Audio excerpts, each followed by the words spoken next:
जय हिंद साथियों। चलिए आज हम लोग देखते हैं संविधान का भाग 2। इसमें नागरिकता का प्रावधान किया गया है। इसमें अनुच्छेद 5 से 11 तक है। तो चलिए हम लोग पहले अनुच्छेद देख लेते हैं, उसके बाद और डिटेल्स में जानेंगे। अनुच्छेद 5 में कहा गया है कि संविधान जब से शुरू हो रहा है या जब से लागू होगा तब से नागरिकता भी लागू हो जाएगा। तो संविधान लागू हुआ था 26 जनवरी 1950 को, लेकिन संविधान शुरू हुआ था 26 नवंबर 1949 को। तो नागरिकता भी 26 नवंबर 1949 को ही लागू हो गया था, यानी कि शुरू हो गया था। प्रस्तावना में हम लोग एक डेट का जिक्र भी किए थे, 26 नवंबर 1949। इसी दिन संविधान तैयार हो गया था, इसी दिन से नागरिकता भी लागू हो गया था। अनुच्छेद 6 में कहा गया है, देखिए जब भारत का बंटवारा हुआ तो पाकिस्तान से कुछ लोग भारत आए, तो उन लोगों को नागरिकता का प्रावधान किया गया है अनुच्छेद 6 में। अनुच्छेद 7 में कहा गया है कि जब बंटवारा हुआ तो भारत से कुछ लोग पाकिस्तान गए, तो उन लोग का भारतीय नागरिकता खत्म हो जाएगा।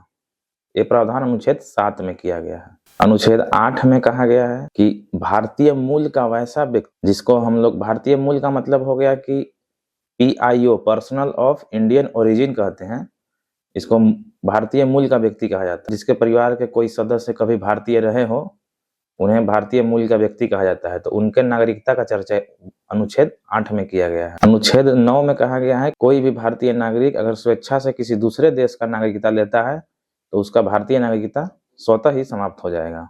अनुच्छेद 10 में कहा गया है कि भारतीय नागरिकों का विशेषाधिकार, जैसे में विशेषाधिकार क्या क्या है, जैसे में अनुच्छेद 15, 16, 19, 29, 30 ये केवल भारतीय नागरिक को ही मिलेगा। इसकी चर्चा हम लोग अगले वीडियो में करेंगे विस्तार से।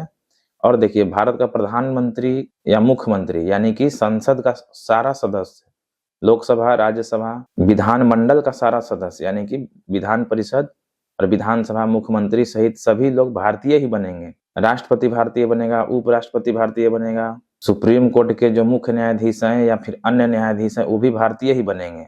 हाई कोर्ट जितना है भारत में, सारे मुख्य न्यायाधीश और अन्य न्यायाधीश सारे भारतीय ही बनेंगे। ये अनुच्छेद 10 में कहा गया है। अनुच्छेद 11 में कहा गया है कि नागरिकता के संबंध में अगर कोई कानून बनाना होगा तो केवल इस पे संसद ही कानून बना सकती है। किसी राज्य का विधानसभा या विधानमंडल कानून नहीं बना सकती है, केवल और केवल संसद इस पे कानून बना सकती है। भारतीय नागरिकता अधिनियम 1955 आया था, इसका 6 बार अभी तक संशोधन किया जा चुका है। 1986, 1992, 2003, 2005, 2015 और 2019 में इसको संशोधन करके मतलब कुछ प्रावधान को जोड़ा गया, कुछ को हटाया गया। 2019 में जब CAA, NRC ये सब आया था तो बहुत विरोध हुआ था। तो कुछ हटाया जाता है, कुछ जोड़ा जाता है, यही संशोधन होता है। देखिए, भारत का नागरिकता लेने के लिए 5 उपाय है। भारत का अगर किसी को नागरिकता चाहिए तो उसका जन्म भारत में हुआ होना चाहिए और उसके माता पिता भारतीय होना चाहिए।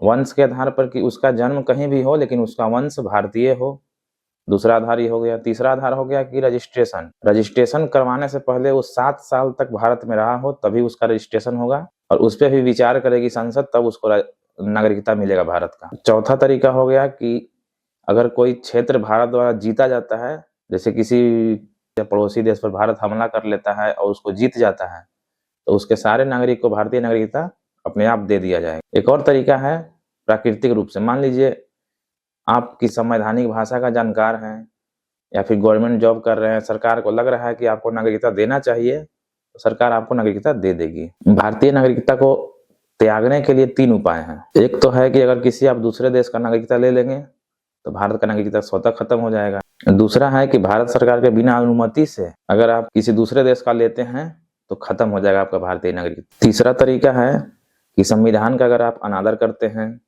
या फिर आप गलत तरीके से नागरिकता लिए हैं या युद्ध में दुश्मन देश का मदद कर रहे हो तो आपका नागरिकता स्वतः खत्म कर दिया जाएगा। तो 3 तरीका हुआ नागरिकता त्यागने का और 5 तरीका हुआ नागरिकता लेने का। जय हिंद।